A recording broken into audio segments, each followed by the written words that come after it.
All right, RJ, we have one of the conference finals set up. Despite Carolina's best efforts in the East to try to just get there, speed run this whole postseason and get there quickly, things are going to take a little while there, potentially, to see what's going to happen. But the Western Conference Final is set. RJ got the Colorado Avalanche going to be taking on the Vegas Golden Knights for, I don't know, it feels like the 80th time that these two teams are kind of having to face off in the Western Conference Finals, or at least that Vegas is there having to play one of Colorado or Dallas.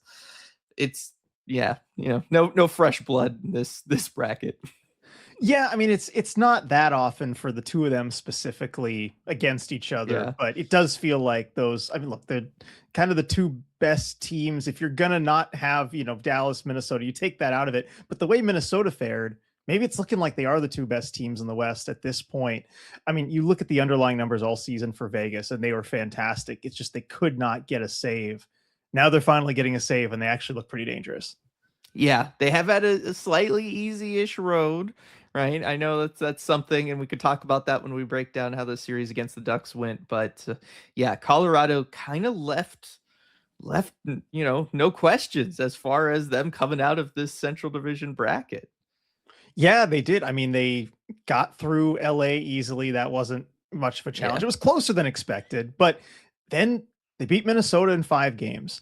And this is what I was fearing when we talked a week ago about this series, that just because Minnesota went down 2-0 on the back of just 2 awful goaltending performances, it was going to be too big of a hill to climb.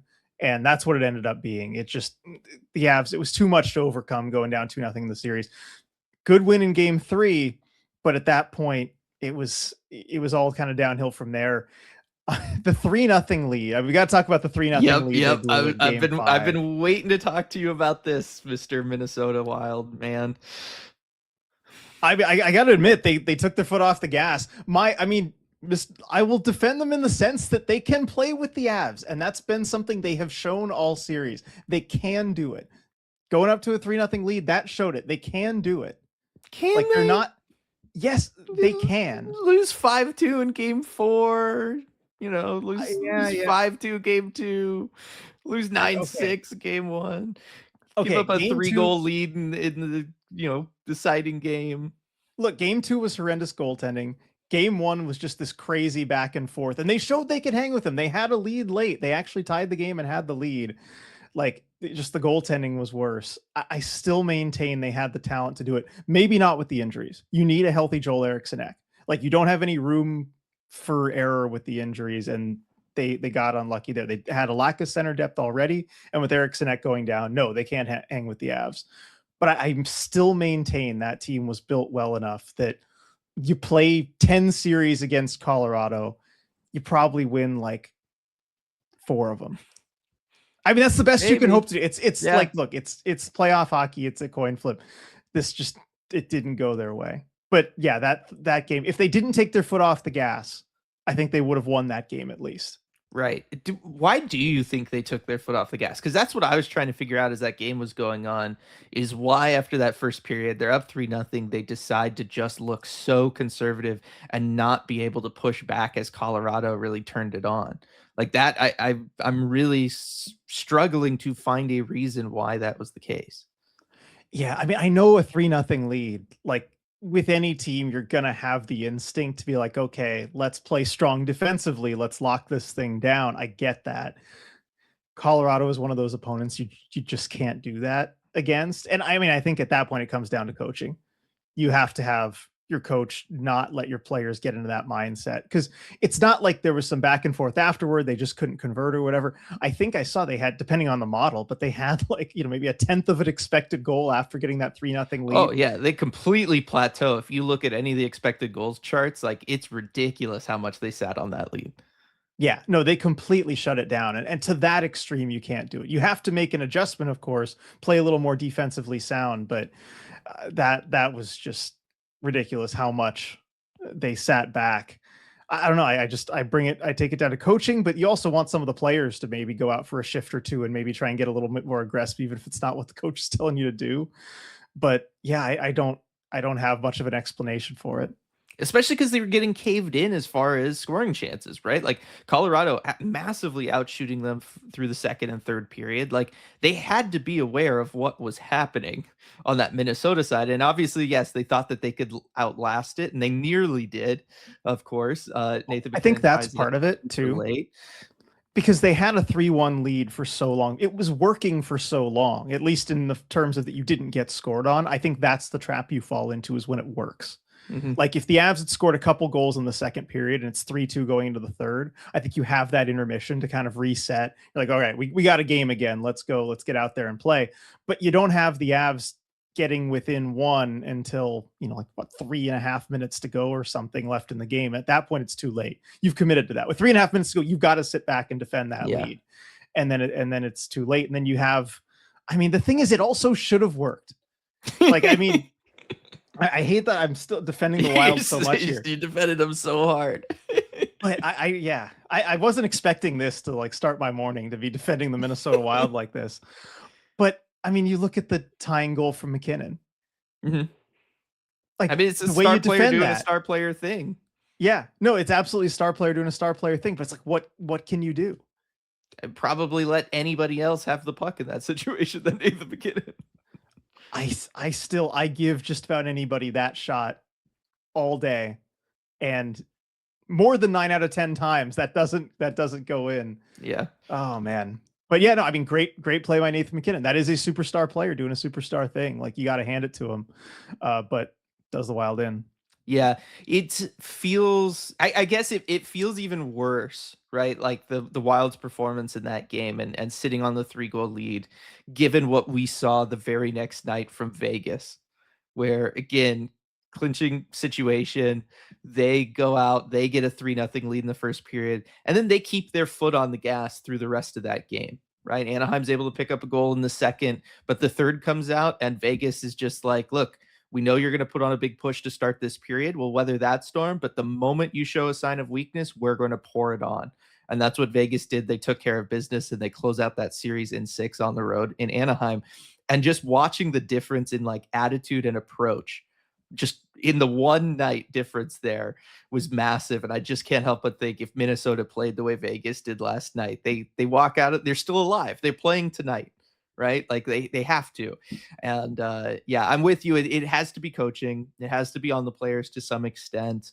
I definitely felt like they didn't have the depth. I've been saying that since before that series started, especially down the middle. I just think that what that series kind of proved to us was the center position is the most important position in all of hockey. You can have Quinn Hughes and Brock Faber on the back end driving offense, but if you don't have a center up front, or a center capable of playing two-way and taking out an opposing team's star player, it's just not enough. Like, the modern NHL is probably more built to have your offense come from the blue line and have your defenseman drive possession than at any other time in the history of hockey.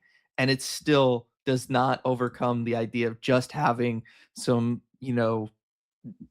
mid-level, even like centerman out there capable of doing that job, right? Like that is the issue with this Minnesota Wild team. And I know that they've tried to address it. They kicked the tires on Vincent Trocheck. I think he would have made a huge difference in this series. Came out today that they kicked the tires on Robert Thomas, dangling a pretty big package for him. St. Louis ended up, obviously not wanting to move him this year.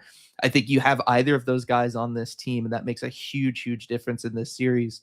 But I think the biggest takeaway for me after watching this is, it doesn't matter if you're a general manager out there, it doesn't matter how good your players are on the wing or even on the blue line. If you don't have a center, you have to do whatever you can to go out there and get one. That's just how you're going to have to build the team. And if you're a rebuilding team right now, that needs to be your number one focus, is going out and getting a center, because at the end of the day, I just don't think you can win a Stanley Cup without one.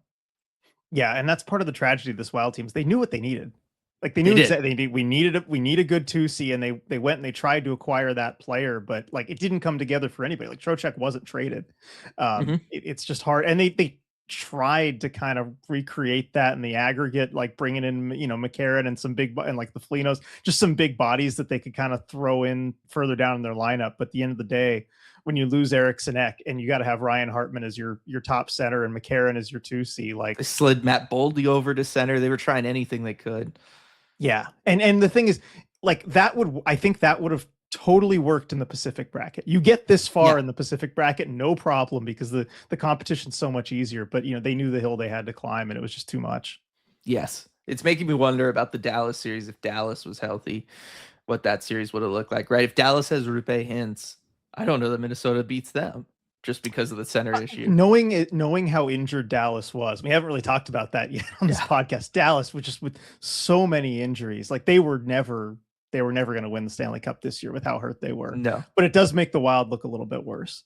But I don't know that. I mean, like, Dylan, do you think that anybody was going to get through both of, like, Minnesota? I guess knowing how hurt Dallas was, but just like knowing that road that you had to go through both of, like, say, Dallas, Minnesota, Colorado, that any team having to go through two of those teams was just not going to be able to do it. Yeah, no, I don't. I mean, I picked Colorado to win the Stanley Cup this year. Like, I think they're just the best team. They're the deepest team, and they're also somehow still the healthiest team. Like, I'm sure they're dealing with stuff, but coming into the postseason, they've been healthy. They've stayed seemingly healthy. Like, they don't look hurt. They don't look hurt the way other guys have looked hurt this postseason. I really just don't see how anybody's supposed to stop that team, much less, yes, also survive against a Minnesota or a Dallas first. Okay, well, to that point, and I'm wondering this about Colorado now, because I look at them since their cup win and a little bit before that, right? They've had this core, McKinnon, Makar, like, they've had good players to build around. And you look at their cup win, and that team was just so good, nobody could hang with them, and it wasn't even close. Like, never even trailed in the series. Like, they're just so much better than anybody else. They never even face any adversity. And that's what I said going to that playoffs. I think, that was the infamous paper tiger comment I made about them, is, look, as soon as they face any adversity, they're going to fall apart, because Jared Bednar is not a coach who can handle adversity in a playoff series. Just can't do it. He needs his team to be so much better than anybody else to have a chance. That team was so much better than anybody else, and they never faced any adversity. That's happening again for Colorado through two rounds. Like, you sweep the Kings, you never really get in trouble against Minnesota. You're up 2-0 and 3-1 in that series, like, within games, sure, but you're never really trailing in the series or anywhere close to it. Are we seeing this again from Colorado? Because I still maintain, as soon as they actually get, like, a really good punch in the mouth, like, if they actually have to face some serious adversity or face elimination in a series, they're not going to be able to respond to it well. I just don't think they're ever going to get to that point. I don't think so. I don't think Vegas is going to be capable of doing that to them. And I don't think whoever comes out of the East is going to be able to do that. Like, I don't trust Carolina if they were to be able to get to the Stanley Cup final. At this point, I don't think I'd trust Buffalo or Montreal, right? Like, Montreal maybe is the most dangerous of those as far as being able to do this, but, like, they're having struggles getting through, right? They had to go 7 against Tampa and then win a game 7 that probably 9 times out of 10 they should lose, with 9 shots on goal in that game. And then they're having a difficult time here with Buffalo, kind of closing that out, right? There's games where Buffalo is just able to take over. So I don't see who's supposed to legitimately challenge this Colorado Avs team. And then also the other big concern with them, right, was the special teams, the power play. And this Minnesota series did a lot to help kind of get that right for the Avs. And so if that power play is going to have any sort of momentum, they are unstoppable. They just are. Yeah. And that's the biggest thing I was wrong on too with that series, is I just figured the Avs power play was going to cost them the series. It helped win them the series. They figured it out. And I'm curious to see next round if that looks like a really bad Wild PK in response to it, or if the Avs power plays finally figured it out, because they are in for a test against the Golden Knights PK. I mean, Brett Howden himself has 3 shorthanded goals in the playoffs this year. I think that tied for most in a postseason by any player. So they're in for a challenge there. I agree. I do think that is going to be an interesting battle to watch, because I think that is Vegas's path to trying to upset Colorado here. It has to be through special teams. It has to be through controlling the pace of play to the best of their ability. And I think Vegas is kind of more uniquely set up to do that than Minnesota, right? Like, Minnesota has their big guns, and they need to go out there and they need the pace of play to kind of be quick, right? You need to be able to move the puck up the ice with Faber and Hughes on the back end. You need your wingers like Kaprizov and Boldy to be able to go out there and try to operate with speed and space. And I think that Colorado just, they're so good at doing that, right? Like it's like the game one thing, right? That kind of ended up showcasing a little bit of how the whole series was going to go, which is you can't try to play up tempo against this Colorado Avs team because that's when they're most at home. That's when they're the most comfortable. And you're just never going to be able to have more star power, more scoring ability than they are. Vegas is not going to try to play with pace at all. They're going to want to grind this series down. And I think that that's going to be something that could potentially give the Avs problems. I just also think at the same time, Vegas has tried to do that against Utah and tried to do that against Anaheim. Hasn't been able to didn't get out of either of those series super clean. And those teams are nowhere close to as good as the Colorado Avalanche. So I just don't know like to what level Vegas is going to be able to actually pull it off against the Avs. Yeah, it's going to be a much bigger challenge. And I think a lot of the stuff they've tried isn't going to work. But there are some encouraging signs, like the play of Mitch Marner. We got to talk about him. Yes. I think he's been the biggest headline here with the series he had against Anaheim, and he just keeps ramping his game up as the playoffs go further. Like we know that Mitch Marner always does, right? That's always been the book on him, is that he's just performs in clutch time, and especially later in the series when it matters most, is when he shows up and shines. So, I mean, ask anyone in Toronto. What are you seeing from Mitch Marner? Because I've been so impressed. I've been really like dialed in and watching him. And defensively, like in his own zone, just a lot of the little things too. Offensively, I mean, how about that goal to kick Oh my off the gosh. game against So Anaheim? beautiful. That was amazing. And you can tell that move was kind of like improvised too. That last between the legs, he basically just ran out of room. It's like, okay, I have to do something, and figured that out on the spot. That is so much harder than it looks. Oh, for sure. No, it was an incredible play from Mitch Marner. And I think, yeah, he's brought the defense and stuff, but he doesn't have to be like all of the defense, like at times he had to in Toronto. And it's allowed him to be more of a focal point offensively, right? Like you look at the series and you look at how he'd operate in the offensive zone, and it was very much he was what everything ran through, right? The offense ran through Mitch Marner, and that wasn't always the case in Toronto just because there was so many other kind of mouths up front to feed. Vegas has no problem saying like, yeah, whoever you're out there with, they can play second fiddle to you, do your thing, right? Jack Eichel can go and battle net front, or Mark Stone can go and battle net front, whoever it is can go and battle net front and provide you space, and then you just make the play happen. Because, quite frankly, I mean, Jack Eichel is a really good player, has lots of offensive ability, all of that kind of stuff. Mitch Marner is the most special offensive player on this team.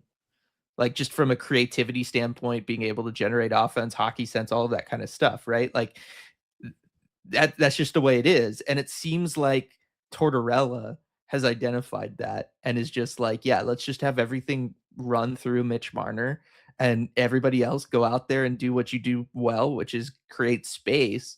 And we'll just let Mitch Marner do it with all the space that everybody's created. And that's how you get 11 points in 6 games in the series, right? 5 goals. Like it's worked. And a lot of that, almost all of it at even strength too. Only 2 of those 11 points on the power play.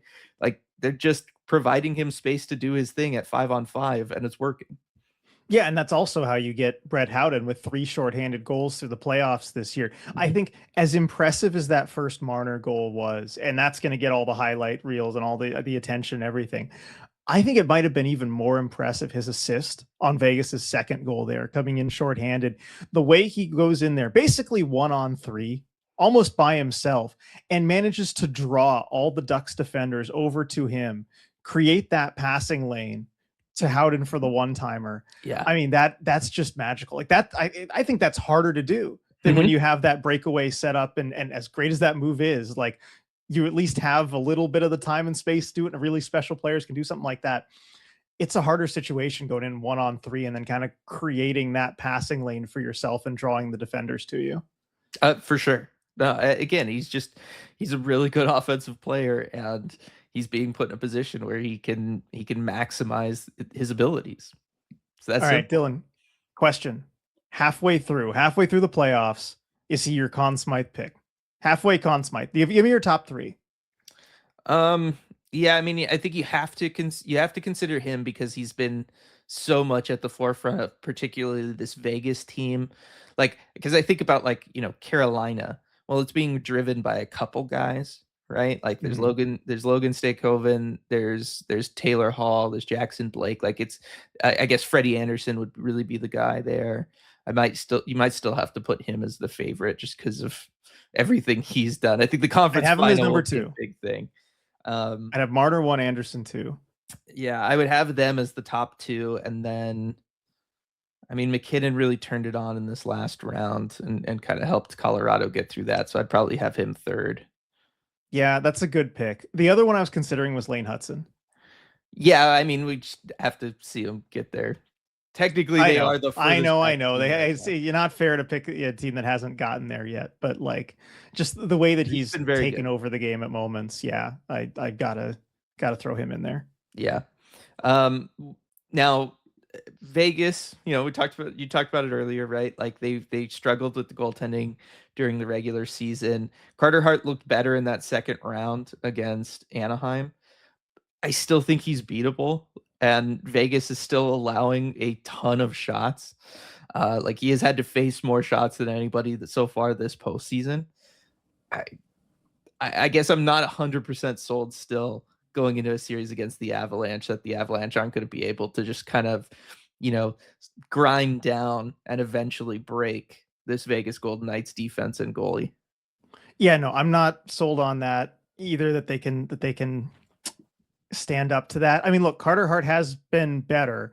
And I think the thing with Vegas all season, and I think this is something that, maybe their front office ownership realized, is that you look at the underlying numbers all season. And that's another like story too. I've seen a lot of people posting like 3 of the top 4 expected goals teams, depending on which model, but like a lot of them, sometimes top 3, 3 of the top 4 are going to be in the final 4 teams for the second Mhm. year in a row. The Vegas was right up there. They're one of Yeah. the 3 teams. Like, expected goal share, they looked great. They just could not get a save. And I think all that's happened is they can finally get a save. Mhm. Carter Hart's been very good, but he hasn't been like a world beater or anything. He hasn't, completely stolen games himself necessarily. But Vegas hasn't even needed that. They've just needed average goaltending, and they've gotten above average goaltending now, and just that is enough to get them to the conference final. It's just going to be a different level of challenge. Like I think Vegas is fairly good. Like they're conference final level good. They're better than anyone in the Pacific if they could just get a save, and they've proven that now. But Colorado's just a different level of challenge. And you're right. I think Carter Hart is still beatable. Like you'll still see the occasional soft goal from him, even though overall he'll make all the saves, enough saves that he needs to make. But that's against Utah and Anaheim. You got no room for error against Colorado. Right. And it's not even necessarily just Carter Hart. There's just been some weird defensive moments from Vegas, right? Just weird times where they're just allowing guys to walk in on Carter Hart. And again, there's situations where I'd put it more so on the defense than on the goaltender. And I don't really know what that's about, considering they do play well defensively. They understand what they need to do defensively. They're so good at counterattacking, right? Like if you punch them, they're going to turn around and they're going to punch you back harder. But there are times where that defense just looks lost. Like if you can get 3 forwards in down low against that Vegas Golden Knights team, and this is what Anaheim was able to do at times when they were able to get somebody below the goal line, right behind the net, maybe with the puck, and then you get one guy kind of down low in the corner, and then another one kind of net side. Vegas just didn't know how to play to that situation at all, like at all. And I think of how Colorado can attack and how effective they can be at 5-on-5, getting forwards down low, getting guys into prime scoring areas, and then letting a Cale Makar or somebody on the blue line walk that puck in. And it really just turns into a battle in that lower half of the zone. And I just go, if Vegas was struggling against that with Anaheim, right? Guys like Alex Killorn and Mikael Granlund are killing you.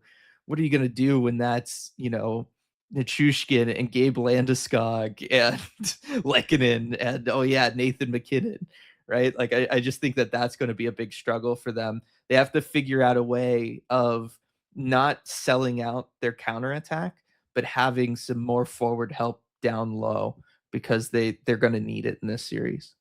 Yeah, and the way I would approach it is I would be willing to risk selling out my counterattack, at least to start. You just can't get overwhelmed early on. And Mhm. then, yeah, if you drag it into a lower scoring series, so be it. I mean, you saw that with kind of what LA was able to do not a whole lot of offense there, but they were able to kind of grind the Avs down into lower scoring games and then take the chances when they came. I think if you're Vegas, you really got to look at LA for the You do. blueprint of what you want to do. As much as the Kings got swept, but you are a higher caliber of team than that. You do have more of a counterattack. You are much more dangerous on special teams. Like that should be the blueprint. Just you being a little bit better should be the way that it could help you. Yeah, definitely. One last thing on this series, and it's on the Mitch Marner front, RJ. Is this just Mitch Marner proving that the Eastern Conference is just that much better? Because I saw that on r/Leafs this morning. Was everybody the copium that just, look, the Atlantic Division is clearly the best division in all of hockey and has been for years, and therefore Mitch Marner he looks great now, but it's because he's playing such soft competition. I think there is actually something to that. And I know some analytics. I'm trying to remember who it was. It was one of the big ones on Twitter, was showing Marner's performance in each series versus just the defensive rank of all the teams that he faced. And it does kind of line up where the easier defense, teams that he's had to face, the better he's done. And I think, Mitch Marner has not had a path of opponents back to back like Utah and Anaheim in the playoffs before. Those are teams that it is much easier to carve up than, say, the Florida Panthers of the last couple of years. Yeah, I think there is actually something to that. Look, I think Mitch Marner just is that good. I do too. I think he can show up in the key moments. He didn't in Toronto for reasons that I think are well beyond him. I think there's larger Leafs-based reasons for all of that everything went wrong. But yeah, I think that's part of it. And we're going to see against Colorado, against a real test soon. But yeah, no, I think they have had an easier path. I mean, quick aside, Dylan, who do you think has had the easiest and hardest paths to get to the conference final? I would probably say Carolina's had the easiest path, just because I wasn't a huge believer in Ottawa. And I think, Philadelphia as a second round opponent was fairly easy when you look at things. And then I would put Vegas as the next easiest. It's close. And then hardest path, I guess I'd have to say whoever comes out of the Buffalo-Montreal series. Minnesota. And I think it's not actually even close. Yeah, Minnesota is definitely like the best team that any of these Final Four teams will have had to face. But again, Colorado had LA in the first round and everything. I think it's got to be most likely Montreal, but because I think they're going to win. We'll talk about that in a second. Okay, I think we're on the same page there. I was just curious if you had any difference of opinion there, because it's tough. Because Colorado have probably faced the toughest team and the easiest team. So how do you weigh that? And then with Carolina, I saw a lot of debate about Carolina's path versus Vegas's path and which one was easier. They're both pretty easy, but I think I would give the nod to Carolina. Yeah. No, I mean, Ottawa and Philly really struggled to put up much of a fight at all. There was at least I'm not gonna step in and defend Ottawa one more time. I know. I'll take the L there. There was at least some decent scoring power on Utah and Anaheim that I don't know Carolina has had to deal with yet so far. Yeah, put it that way. I think Utah or Anaheim would have given them some fits. Certainly wouldn't have been a sweep. Yeah. All right, so let's talk about the Eastern Conference then. Let's talk about this Buffalo-Montreal series. I just said it. I think Montreal is going to win this one. I think this last game is ultimately going to be the deciding game, kind of how everything went down in game 5, just with Buffalo scoring 2 minutes in, the trying to answer after Montreal scores, but getting answered themselves. You go up 3-2 at the end of the first period, and then they just couldn't hold on to it. Montreal was just too good. I think that's just the end of it, right? What happened in the second period, game 5, that's when Montreal won the series. That may be the case, but do you think they continue to follow the pattern, or does the pattern break? You know the pattern I'm talking about, right? I do. I think the pattern breaks. I think so too. It can't last forever, right? They can't win every other game forever. At some point, they've got to string 2 wins or 2 losses together. Yeah, if you want to be a good team, that has to happen at some point. Yeah, and coming back home for game 6, finals. It just feels like the time for that to happen. Yeah, no, I agree. But yeah, I mean, I'll let you take the lead on this because I know you've been, such a Montreal guy so far this postseason. I mean, like I said, I think they're going to win this one. They've been playing really well. I think that game 5 was really decisive for them to be able to go out there and do what they did in that second period. Yeah, and I think they were lucky to get out of the first down only one. Like they did not play a good first period at all. And I think this has been one of the hallmarks of this Habs team all playoffs is their ability to kind of get away with the times when they're not playing that well. Because you look at the underlying numbers for a lot of these teams. I know I brought this up a lot, with the 3 out of the top 4 teams and expected goals getting to the conference finals. Like you have some legit heavyweights there as far as the underlying numbers. Montreal is the outlier. Like assuming, they're the 4th and get in, like Montreal is the outlier there. Like they have not been as good as maybe some of these other teams, even though they've gotten the results. And I think part of that is their ability to navigate these situations in a way that I think is better than just about any of the other teams around them. Like nothing phases them. They can get away with not playing very well for long stretches because they just don't go down by enough. And then eventually the scoring firepower can kick in and they can take over. And when you do it enough times over the course of a season, especially over the course of playoffs, you just, we talk to players. Kraken players have said this. When you do it enough times, you just believe that you can again. Yeah. And you can tell they're kind of riding high off of that belief. And it can also be demoralizing to an opponent too, to just know like, oh damn, we're never going to be able to kick them out of it. Like they're going to be able to come back, especially, with this every other game thing where you beat them once and okay, they're going to come back and history says they're going to beat us now. That's just kind of how it works. But I've still been just really impressed by the way they're playing, even when they're not playing that great. They're like limiting the damage. And then when they do turn it on, man, it looks really pretty. And I've got to talk about like Lane Hutson too. The pass on the Josh Anderson goal, like the tying goal, that was a huge one to tie it 3-3 in the second. Like the face-off win, Hutson just working his way down along the side, drawing everyone to him and making that pass through like 3 bodies to Anderson. And good job, Anderson, because he had someone right on him too, keeping that stick down. Like that takes a strong player to keep your stick down as a target there. Like that's a lot of strength to work through that. But like once they scored that goal, it just felt like, I know it was only tied, but just like they've got this. Yeah, no, they look like the more skilled team, right? Like I think this is where the Buffalo playoff inexperience is coming back to get them, right? Montreal is a team that has been there and lost already, so they kind of have that out of their system. This feels like the time for Buffalo to do that. They just look better. I mean, the power play looks good. You're getting more and more scoring from other guys. I mean, really, one of the reasons that I wouldn't necessarily have Lane Hutson or he didn't jump quickly to mind in the Conn Smythe race is because of Alex Newhook, who, like, quite honestly, has been like their go-to guy. Like, whenever things get look tough, Alex Newhook just comes in out of nowhere in this series and scores a goal for Montreal, right, and kind of helps spark them making that comeback and staying in it and not letting the damage get too rough, right? Like everything that you said, talking about them, Alex Newhook is like the embodiment of that right now. Obviously, I don't know that will totally continue, but still, he's having a fantastic postseason so far. Yeah, I do love random guys just showing up and scoring a bunch in the playoffs. It seems to happen every year or most years where just someone's going to have a random, run of shooting 50% or something. And just, but it's all, they're playing the right way or whatever. You're just getting every single bounce and it's great. Like Brett Howden on the Western side of things. Like it's, he's that guy there too. But no, Newhook has been very good. And I guess, I know there was a point where in the last game where the broadcasters mentioned something about like, Alex Newhook, the best player in this series. And I'm like, in the series, yeah, like I was just, but the way he phrased it was like, the best player on this team or something. I'm like, but through the series, yeah.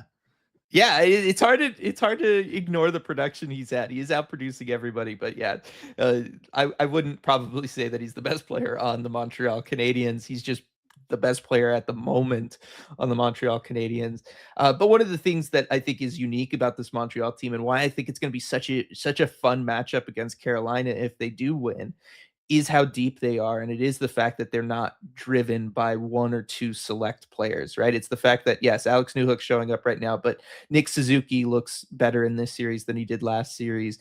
Juraj Slafkovsky's getting it done, but in different ways, right? This series, it's more from a playmaking and size standpoint. Last series, it was the clutch goal scoring. Lane Hutson's doing his thing. Demidov's showing up, obviously had a big game last game. And this is all without like Cole Caulfield, who has 1 even strength points so far this postseason. Like, he's exclusively a power play performer right now. Like, Cole Hudson is like, I mean, Cole Caulfield is like, what, the like sixth best forward Montreal's had so far this postseason? I guess I wouldn't say without Cole Caulfield, because he's doing a lot of things right. Like, I think he's gonna get. I mean, he's been good on the power play now. He's been scoring a little bit more, but I think he is going to get rewarded more than he has been. Like, I don't think he's been playing poorly, but you just haven't been getting the even strength production from him. So I see what you're saying, but like, I think he's still been fine. Yeah, no, again, and the power play production is legitimate. He's got 7 points on the power play so far this postseason. Like, that is not nothing. You take that, and it's definitely helped them win. Yeah, I'm saying it more so from like a look at this embarrassment of riches that this Montreal Canadiens team is able to enjoy right now, where you could very well argue that Jake Evans has been a significantly better even strength player than Cole Caulfield. like that's a nice spot to be in. No, it really is. Like, I get your point there. And yeah, and this is what I liked about Montreal, is just the depth that they're built off of. And I think that's the kind of thing that might help you weather those storms when you're not playing well, is that you do have guys up and down the lineup that can contribute that clutch goal. And then you do have the high end guys also that can just take over a game at any given moment. You need both. And it seems like they have both. Right. I mean, this is the difference between say, like, I think Vegas will give Colorado more of a problem than Minnesota did, where that lack of depth on Minnesota up front. It's that idea that if you there's essentially like no shift that you can take off, because like with this Montreal team or Colorado or Vegas, like they're able to go out there and you are able to have depth guys show up and get something done. And Alex Newhook can go out there, and if the other team is reeling or struggling or whatever, can take advantage of that. Brett Howden can go out there and take advantage of that, right? Nick Waugh can go out there and take advantage of that. The ability to have guys like that down your lineup, it's just so clutch. It's so fundamental. To have all those guys be, kind of centers as well. Like, I think that's again, it just kind of proves that is so important come postseason time, that you can have somebody who's going to be able to be down the middle and go out there in those moments when the top guys aren't scoring or they're being stifled because the other team's really committing towards them. You have to elevate your game, and that becomes the difference as you get further and further in the postseason. Yeah, no, definitely. And like, while we're praising Montreal, I want to add Jakub Dobeš in net. And he hasn't, like, especially that last game, like, rough start for him. Like, soft goal early on. I think it was 3 goals on 4 shots he allowed, but he tightened up after that. Like, he's just not mentally phased by anything, and you need that in the playoffs. So I think he's been solid. Dylan, did you see the thing from, what was it, game 3? After game 3, the interview with Dobeš and the Montreal crowd? No, I don't think so. Oh, yes, man. yes. Yeah, I was gonna say, if you haven't seen, you gotta watch. It's like 2 minutes of just the crowd being loud and cheering and doing the ole and everything before he could even talk. Yeah, no, that was a really awesome cool to moment. see. Like, I love that. That's such a cool moment. It was a really, really cool moment. Yeah. Yeah, no, I'm on board with this Montreal team. At least, for the rest of this series. I think it's going to be a really interesting matchup against Carolina. I think those two teams are going to match up really well. My guess is that I think either team has the ability to win that series, and I think that series should be long. Like, I don't think, unless one team really just starts getting all the bounces or something, I think both these teams match up in that kind of, we have star players, but we're also kind of more built on depth in our system play, and we take advantage of special teams. Like, I think that battle is just going to be so much fun to see if we see it. Yeah, I was gonna say, you beat me to it. I think that's gonna be a long series. Like, Montreal is gonna give Carolina fits and vice versa. So I could see that. Now, the Sabres aren't dead yet. We're talking like they are. But I think we should at least talk about them a little bit and maybe entertain the idea that they're not totally dead. But I do think they have some problems going on. And I've seen a lot of discourse around, Sabres fans and such, particularly around Tage Thompson, because you look, that was a bad penalty last game that, handed Montreal a big opportunity there. They kind of ran with it and took that game. I've seen a lot of Sabres fans also complaining about Thompson just not skating as hard, just kind of in the bigger moments going away. I mean, do you think he's been a problem? Because I go back to round 1. I think about how he just, single-handedly took over a game at times when the Sabres needed it the most. I mean, you look at just game 1. like in that moment, they really needed it. And he took over in the big moments. I don't know that it's just like a general Tage Thompson problem, but I do think he has to be better.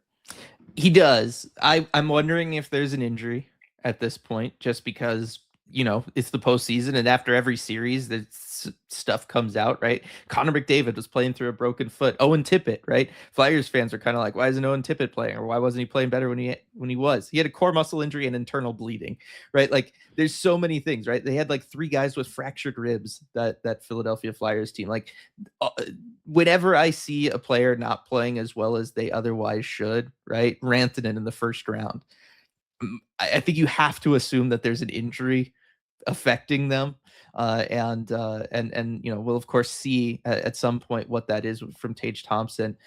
It's weird to me to get on Tage Thompson though when Alex Tuch has been worse, right? Yeah. No points through this series. Like he is a leader on this team. He is one of your better players. You need a guy like Alex Tuch to be performing. And look, some of it is definitely just him not getting any bounce and some bad luck, because he is tied for the team lead in shots on goal during this series. He has 17 shots in 5 games. It's kind of crazy that he doesn't have something to show for that. But the two of those guys together has been really, really tough to watch. And I'm not a plus minus guy. I think it's kind of a broken stat, but it is kind of telling. Tage Thompson -9, Alex Tuch -8 in this series alone, not even like for the postseason as a whole. That's just this series.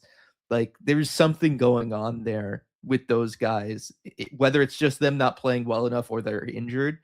Either way, Montreal is just being able to go to town when those guys are out there on the ice. And if you're Buffalo, you're not going to be able to survive that. You need the depth. You need guys like Josh Doan, Zach Benson to step up and make things happen.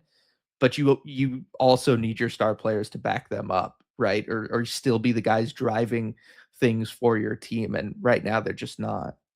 Yeah, and I was going to bring up that stat with Tuch. I mean, no points in the series, a -8, and yeah, plus minus not the best stat. But when it's that extreme in such a short amount of time, something's not going right. Yeah, they just need those guys to step up more. And I mean, even Lindy Ruff said that Tuch needs to move his feet more. Like, yeah, and that's a very gentle way from a coach of saying, look, he needs to try a little bit harder. But that's the kind of nudge that usually a top player like that doesn't get or doesn't need from a coach, but in this case it's kind of desperate. And so you have Lindy Ruff saying something like that. So we'll see if Tuch steps up in game 6. But it's also interesting for him because he is the number 1 free agent forward by far Yes. on the market this year. And so how much do other teams look at that? I mean, I think he's still going to get paid a ton no matter what. Like, teams aren't going to focus on that given that there's nobody else. But I do wonder if this is starting to impact his wallet a little bit here too. Yeah, and it's not like historically he hasn't been a playoff performer, right? Like, he performed in Vegas. He was never obviously the guy for those Vegas teams, but he was not bad. Like, and so that's telling me that, again, there has to be an injury, or it is just like some of the worst luck we've ever seen for somebody. But that to me has to be, there has to be more going on behind the scenes. I mean, he was good round 1. He was. Like, he had 7 points in round 1 in 6 games. Like, it's just weird to me how much he's fallen off. And kind of same thing with Tage Thompson. So again, I don't know how much of that is just, at least with Tage Thompson, maybe he just hasn't ever been challenged like this postseason wise, right? This is the grind of the postseason. This is why it is so hard, and you do have to at some point learn that lesson. But Alex Tuch knows that, so I don't know what kind of his excuse is. Yeah, and actually, I remember the line now from the broadcast that I was mentioning earlier. It was Zach Benson and Alex Newhook were going at it, and they're like, "Oh, Zach Benson and Alex Newhook going at it, the best players on either team this series." Yep. Like, and the best players on either team. I was just scratching. Like, really? Maybe they are though. I can see it. No, but the series, no, absolutely. Yeah. But yeah, it's an interesting one. I think if Buffalo is able to win tomorrow, win game 6, I think it will be because those big guys step up for them, and Montreal's just not ready for it, or it's just kind of the way things go, right? But I have a hard time believing that enough guys on this Buffalo team are going to be able to step up to win 2 games back to back against just how deep and solid this Montreal Canadiens team is playing, right? I hate having to put it on a handful of guys on one side versus like the complete team on the other, and be like, yeah, you can win two out of 2 games with that, especially when, we're talking about Tage Thompson and Alex Tuck, 2 very good players, but it's not like, Connor McDavid and Leon Draisaitl. Yeah, but I mean, that's what happens when you have one team where the top guys are showing up and the depth is showing up, and you have another team where the depth is showing up and the top guys have gone cold. That's just what happens. So like, it's fair. But no, and I'm with you. I've been supporting the Habs, this whole time. I just think they're that good. I've been picking them, so I'm going to stick with it. Yep, definitely makes sense. Now that's the playoff talk. There's still plenty of other news that happened this past week, though, around the National Hockey League, mostly around coaches. Get a couple coaches being let go. We've got a different coaching situation as far as a coach trying to be hired potentially by people and not being allowed to be. Lots of fun stuff here. Where do you want to start on the coaching carousel that has been going on here in mid-May? I think we have to start with the highest drama, and that is the Knoblauch Cassidy Oilers situation. Let's go to Edmonton. Yeah, okay. You and I have both been saying for a while, for months now, that Knoblauch kind of needed to go. It didn't look like, it looked like the message was lost. He'd maybe lost the team a little bit, or he just wasn't going to be the guy there. Did Oilers. we title an episode of this podcast I Fire Knoblauch? I think it was like a little bit before it went public, but I think we did. Yeah, we did. And obviously ownership for the Oilers agreed. Sounds like they were the ones really pushing this. Katz was the guy doing it. And it's happened. Chris Knoblauch has been fired by the Oilers. Interesting, though, timeline on all of this, as Chris Knoblauch was fired yesterday, but then several days before, nearly a full week before, it came out that Edmonton was asking to talk to Bruce Cassidy, and Vegas said no, which was not probably a great sign if you're Chris Knoblauch about your future with the organization, that it's coming out that they're being denied the ability to interview a different head coach while you're still employed. No, I mean, that the way that this went down was kind of a disaster for the Oilers, and it's what else is new? Yeah, I know what else is new, but you can't let that kind of thing come out, because at that point, like, then you have to get rid of the coach. And if you had already decided to get rid of the coach anyway, like if you knew you were getting rid of Knoblauch, just fire him right after the season, and then you can go talk to whoever. If you've made that decision, make the decision publicly and just do that. But if you hadn't, if you were hoping to see if you could get Cassidy, and then if not, you just keep Knoblauch around, you cannot let this get out. This has to be secret above top secret. And you can't let anybody catch wind of this. And then you have Vegas, because you need to ask them permission. And I do wonder about like the working behind the scenes here, and that, look, Vegas didn't outright tell them no, according to the reports. It's just Vegas was trying to delay it in how they could talk to him. But it's the kind of thing too, where if you contact Vegas, and again, I don't know I'm not accusing anyone of anything here, but if you're Vegas and you are contacted about this to get asked permission to talk to Cassidy, there are ways that you could have that information get out, especially if you know the Oilers, your division rival, and probably the biggest thing standing in the way of you getting to winning another Stanley Cup in the next few years. You can really screw them over here by just having this get out there, right? And also making them wait. Like, you are in a pretty big position of power here, and we know Vegas is ruthless as you can get. I do wonder if there was an element there too, where maybe they knew if this thing gets out, Edmonton's going to look really bad. And as it happened, they did look really bad. Did. Yeah, I certainly, with the way that Vegas has operated since their inception, you can't rule it out. You can't rule it out. No, you can't. There are some teams that I think you would be like, yeah, I don't think they would have done that. This one, no, there's doubt. Most teams. Yeah. There's a lot of doubt there that this wouldn't have happened. Right? If you're Kelly McCrimmon, you just go outside the arena and you're just talking loudly. What? Who would like to talk to Bruce Cassidy? The Oilers? Oh, okay. You just make There's sure so you do many it ways in you a can do crowded that, and it can never be space. traced back to you. Yeah. Yeah, exactly. But and then you have to be like, yes, I'm not having problems with my reception because of T-Mobile. They're a great sponsor of our building as you're outside the building. Yeah, it's an interesting situation there. Now, on the Oilers front, again, makes sense that Chris Knoblauch would be fired. Like we've been talking about that for a while, so I don't totally feel the need to rehash all that. I think though that this does show that the dysfunction that the Oilers have has just been so masked by Connor McDavid and Leon Draisaitl that it's easy to kind of forget just actually how bad it is, as we're now talking about, I believe, the 6th head coach in 10 seasons for Connor McDavid, right? Whoever they Yeah. hire will be the 6th head coach that Connor McDavid has had to have. Connor McDavid's not 30. He's going to have had 6 coaches. And then it gets even worse when you think of poor Ryan Nugent-Hopkins, who will be on his 10th coach in 16 years. like this is, it's absurd how this Edmonton Oilers franchise pre and post McDavid has not been able to just find someone capable of holding on to that gig for 3+ years, right? They just have not been able to find any coach that has just been solid for them at all. It's wild. Yeah. And I mean, it does speak to just the greater level dysfunction, and it's not, it's not a coaching thing necessarily. I mean, they've shown that with a number of different coaches, but yeah, it's above them. And I mean, another thing too, to add some embarrassment to the Oilers around that whole situation, is you have Brett Kulak scoring the goal to send the Avs to the conference finals. And that's a player the Oilers, just got rid of in their attempt to get Tristan Jarry, which didn't solve the problems at all. Like that's, certainly would have helped, in a playoff situation. Like we know what he is in the playoffs every year, not a flashy guy. Like that's not going to be one of many goals for him, but just what he does defensively. Like it's one of a number of just bad moves the Oilers have made throughout the last season. And so like ultimately the coach ends up having to take the blame for this stuff more often than not in Edmonton.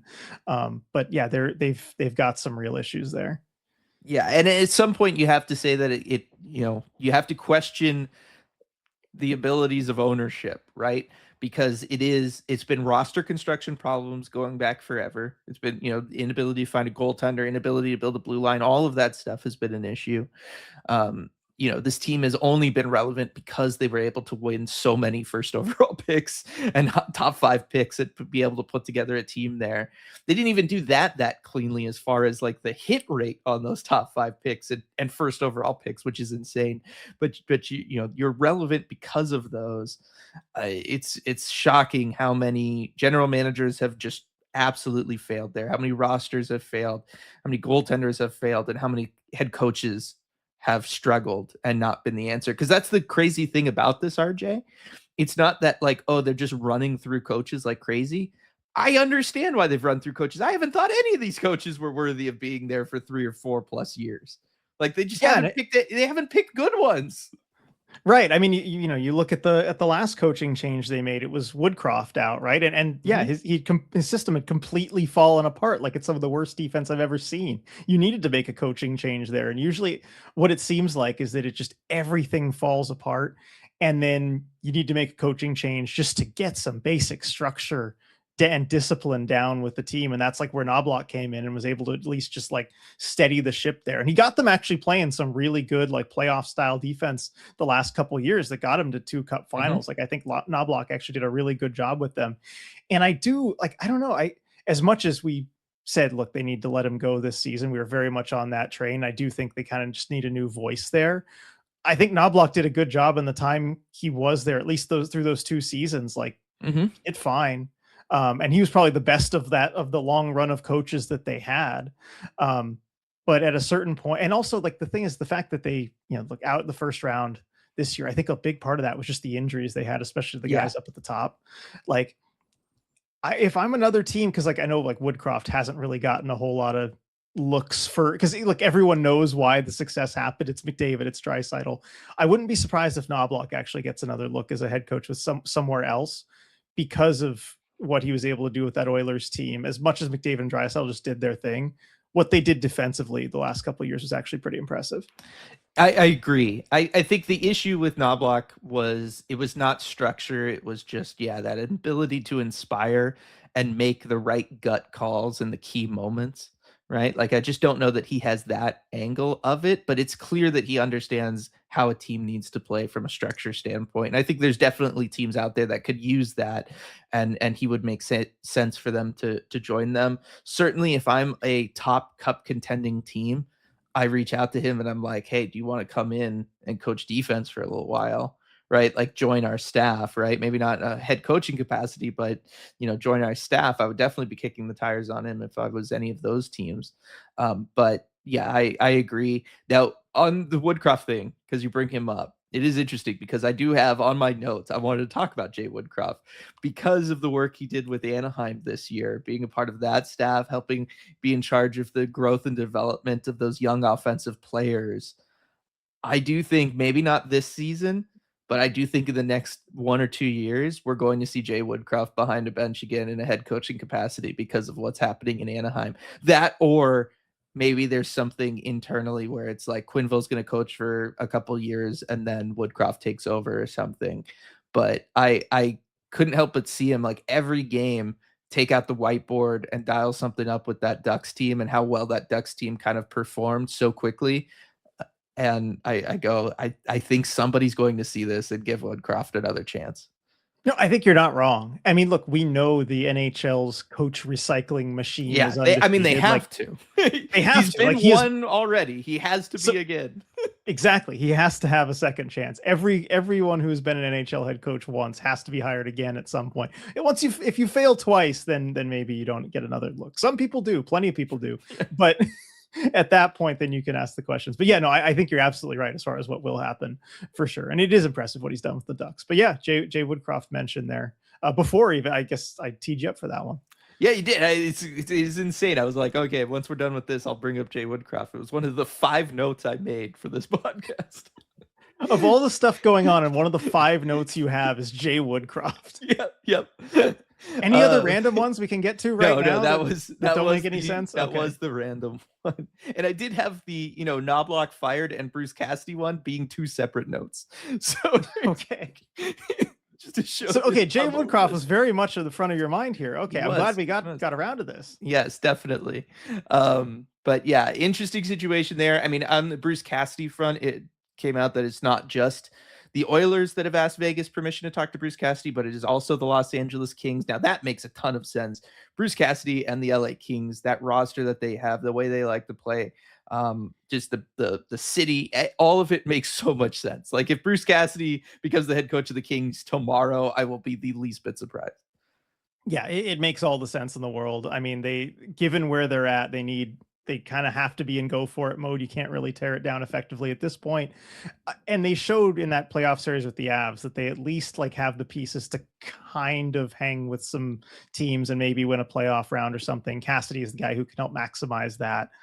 He's going to be a tougher voice on the players than what they had previously, but I think that group might need some of that. So yeah, it just makes all the sense in the world. I mean, if you're Cassidy, there's maybe some better opportunities to win right away. I mean, Edmonton would be number 1. I think that's the team that's closest to a Stanley Cup. But if you go to LA, no one's gonna blame anyone for going to LA. Yeah, LA and Cassidy just seem like a fit. Like I said, like he just seems like the kind of guy that they would want to target. Edmonton, I don't really know what their next head coach is going to look like. You know what I mean? Like, yeah, sure, Cassidy you could plug him in there, but like I just don't even know at this point what they need. Right? Other than just like a top tier coach, right? Like they just need that. Yeah. I mean, I still think you need someone who, is going to have you playing playoff style hockey when it matters and kind of whip the group. I mean, but that was Knoblauch, but you just need a new voice. Yeah. I think Cassidy can certainly be that guy. Like I think Cassidy would be the top option available for them. The other then you're running into the issue with Bruce Cassidy of he will only be there 2 or 3 years. Like, and then you're going to, he will lose the group, and that's so fine. Your window, your like for sure window with McDavid and Draisaitl is 2 to 3 years. It's next year. Like you need to do this right away. So what if he wears his welcome out in 2 or 3 years? Like then you can't worry about that far down the road if you're Edmonton right now. The other name I wonder about though is Berube, who was let go in Toronto. I mean, like, we've seen he can coach a playoff style team. I mean, maybe he does wear on players too, but again, for the right now, I don't know. I will. Bruce Cassidy is so much better than Berube, though. Oh yeah, miles better for sure. I'm saying if you can't get Cassidy, Yeah. Like if Cassidy is not an option, I'm looking around and I see, okay, who else could you go get? I don't know. Berube's name comes to mind. I hate to say this because I don't like him as a coach. I really don't. Yeah. But I saw what he did in Toronto and kind of trying to mold them into a playoff style team. And I think he got further than a lot of people could have. And I don't know. I have to actually just like defend his chops as a coach as much as I don't like him. Yeah, that's fair. That's fine. I'll let you. I won't, but I'll let you. Yeah, I could. He'll definitely be in the conversation there. What's crazy is I think that if they were more aggressive on it, that would have been the perfect spot for Pete DeBoer. Yeah, it would have. It would have been perfect. And McDavid, Draisaitl, RNH, all those guys on that power play, they would have been able to overcome even Steve Spott being in charge of it. Right? Because he would have taken them from like a 45% power play down to like a 25% power play. But with that group, that's enough. It might be. I still, if anybody could do it, it's Connor McDavid. It's true. Yeah, that is true. But I mean, we're seeing with Colorado this year, prior to the second round, how much a bad power play coach can kind of drag down a very talented power play. It can be done. We've seen it with every Pete DeBoer team. We have. I mean, like those Sharks teams, where DeBoer coached them and Spot ran the power play. They had a ton of talent running on those power play units, but it wasn't good enough. So Dallas, it's all of it. Dallas. No, I mean we have definitely seen it. So that is part of the danger of hiring Pete DeBoer for sure. But I still think it would have been a better fit than, unless they get Cassidy. That's a better option. But other than him, DeBoer would have been the best they could have done. Yeah, but coaching a different blue and orange team. Yeah, I'm trying to think of like other coaching candidates out there. I mean, I'm sure they'll find somebody. Well, because like the thing I know we always give teams a hard time for is like not thinking outside the box and just going and recycling the last guy or whatever. But if you're in the Oilers situation, you need someone who's been there before. You have to have an experienced coach. Laviolette. I mean, they'll talk to him. They will talk to him. I don't know. I wouldn't fit is the best there. I wouldn't do it. Oh my gosh, Rick Tocchet would be incredible with that team. Oh yeah, he would. For 2 years, that's another. You don't have a problem with him for 2 years, do you? No, because that's as long as he's lasting. By the way, this is going to give me an excuse to talk about the Flyers for a second. Yeah. Just because I just have like a random thought here with Flyers and talking and everything, and them just not being able to hang with Carolina at all. Mm-hmm. I think they're going to miss the playoffs next year. Like, I don't think they're a playoff team next year, especially if the East is going to be good. And I think this is just part of like, I'm going to rant about the Flyers here for a sec. Just the short-sightedness they've had since the start of this rebuild. First of all, to like build everything around John Tortorella. We forget that. They decided to do that. That was only like 3 years ago they made that call, by the way. Like it's not, it feels like ancient history. It is not. It's because it lasted so short that we kind of forget that was their whole plan. But yeah, like the plan was like build everything around the coach and around Tortorella and just like cut corners, even though they did not have the players and the talent to actually like succeed going forward. And I worried they're doing that again with a better coach this time and Rick Tocchet. Mm-hmm. But like, yeah, we saw what he was able to get out of them this year. Like he can do a great job with an underskilled team. But at the end of the day, you have your ceiling and this was it. You're not getting any better than this unless some of your young players kind of show up and develop. And yes, it looks like Porter Martone might be going to, but like, if you're going to throw away like Matvei Michkov, if you're going to like throw away that development, we'll see what they do with him in the off season. I think they'll probably still keep him and whatever. But like, if that doesn't work out, given the shelf life of coaches in this league, look, I think in 3 years time, Rick Tocchet is not going to be your head coach. History says in 3 years time, Rick Tocchet's not going to be your head coach. But like Michkov has the chance to be one of those like core players for you that can be a cornerstone of your team. Like, I don't know, what are you doing? I'm just looking at like, what are you really chasing if you're the Flyers? I'm sorry, this is a total aside here, but like, it just seems foolish to me what they're doing. The Michkov situation all along has felt weird, right? Like right down to him wanting to go to there. When Tortorella was still there and everything, right? Like, remember, he chose them.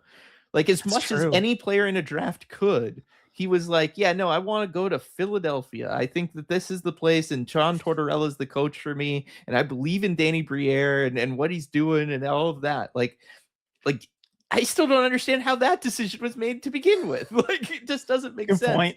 Like, it's never made sense to me. But, so like in that way, in that sense, he kind of fell into their laps, right? Like they were just a team that he was actually willing to go to, so he fell to them at 7 or whatever. At 7, you can't say no to that. You got to Yeah, try no, it. you have to. Yeah. I think there's levels of, stuff like this year, right? Like we're in that second round, he's getting healthy scratched for a game because he misses the team bus. Like there's levels of it that are also on him.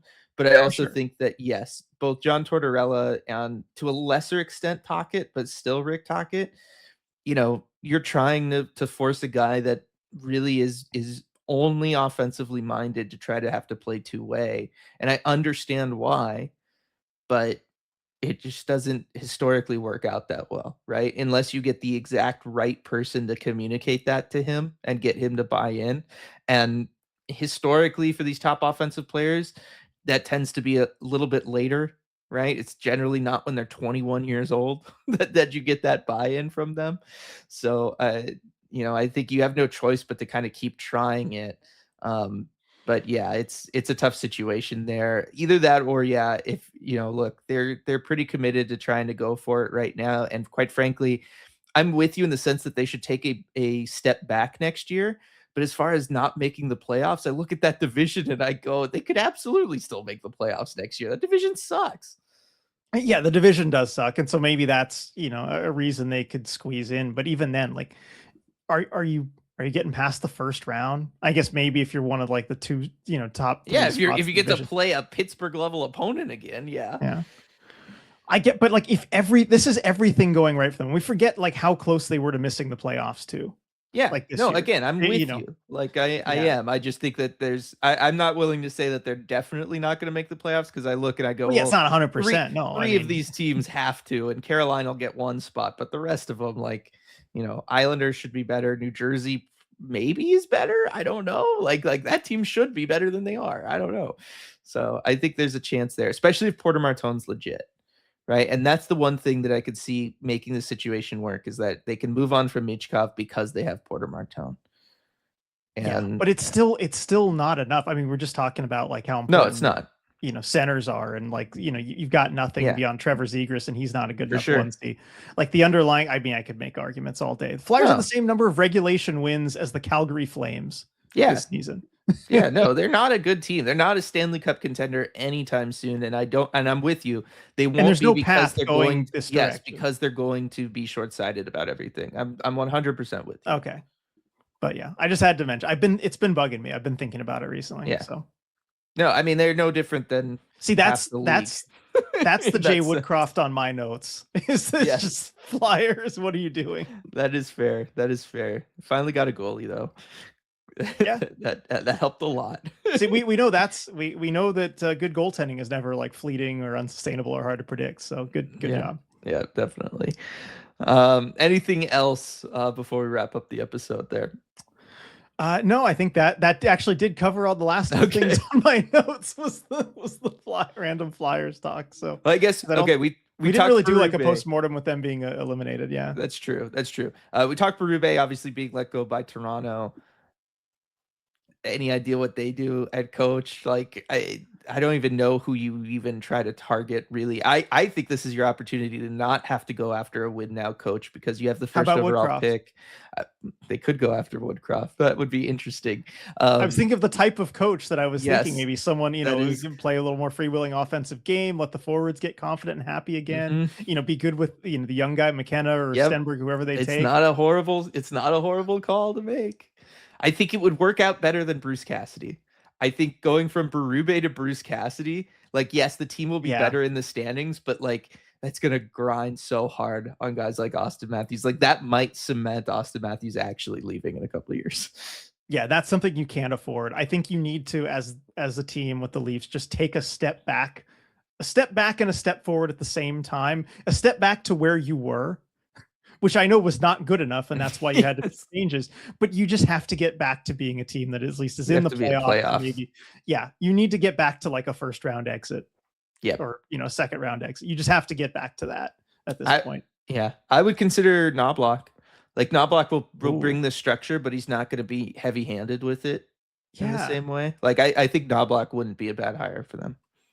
I'm with you. I mean, I was just earlier saying that I think, some teams should maybe give Knoblauch a look, but Yeah. And he handled the media pressure in Edmonton fine. Like, I think he'd be fine in Toronto in the sense that, like, he will never give them something to, like, go crazy with, right? Like you don't have to worry about massive scars appearing on his head and all of this no, stuff. I Like, can't remember a he's single so boring. Yeah, I can't remember a single quote or anything notable from Knoblauch during his entire Edmonton tenure or I anything could not interesting tell that you what he said. sounds like. What does Chris Knoblauch sound like? I have zero clue. Yeah, I don't know.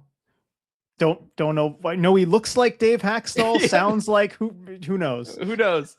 So I think that would be an interesting choice for Toronto, is to go with somebody who does have name power because of the back-to-back Stanley Cup runs, but isn't in any way showy or like kind of makes it about them.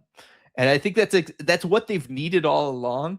And Chris Knoblauch is in this weird spot where they can actually hire a guy like that because he went to back-to-back Cup finals 2 years ago. Yeah, and having that pedigree like allows you to do that. That is interesting. Okay, so we had our fire Knoblauch episode earlier this season. Now that he's been fired, hire Knoblauch. There we go. That's it. That is it. Yeah, no, I genuinely think that might be what I would do if I was them. But we'll see, what the brain trust there of Matt Sundin and John Chayka have in store for us. No idea what to knows? expect. Hire a 26-year-old coach. Yeah, what do the analytics say here that you should do? What are the coaching analytics saying as far as who they should hire? I don't have a good enough funny answer, person from the business world is going to step in who has limited to no hockey knowledge and be the head coach of the Toronto Maple Leafs? Oh man, that seems where they're headed. So good stuff. Can't wait to see what happens in the next week. It's gonna be someone like Texio from an AI company or something that's for sure. Whose stock has just exploded over the last few years because they all have. Yeah, exactly. It's gonna be something like that, or manager of a Wendy's. The best Wendy's manager you have, because he got a whole bunch of franchises, a whole bunch of locations. Of them, yeah, he can take his pick. Mm-hmm. Whichever Wendy's manager does best is the best fit. Exactly. That's how you do it. He's also got top 5 Tim Hortons too. So smaller sample size to pull from, but yeah, I don't know. Understand. I think I'd go the Wendy's route better, maybe. Yeah. All right, that's going to do it for this episode of the Red Glare Podcast. Thanks so much for listening, everybody. Check out the systems videos. We've been releasing those, and they've been very good. And we'll see you all next time.